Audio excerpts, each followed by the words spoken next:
кәсіпорындар арасындағы Энерголига 2024 спартакиадасының ашылу салтанатына қош келдіңіздер.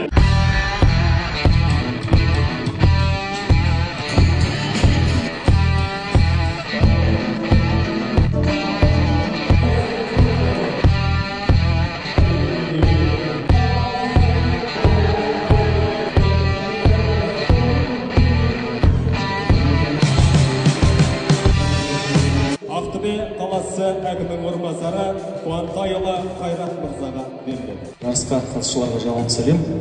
Жүргізуші айтып кеткендей, 2016 жылдан бері дәстүрлі түрде Ақтөбе облысы бойынша энергетика саласының қызметкерлерінің тұрақты түрде спартакиадасы өткізілуде.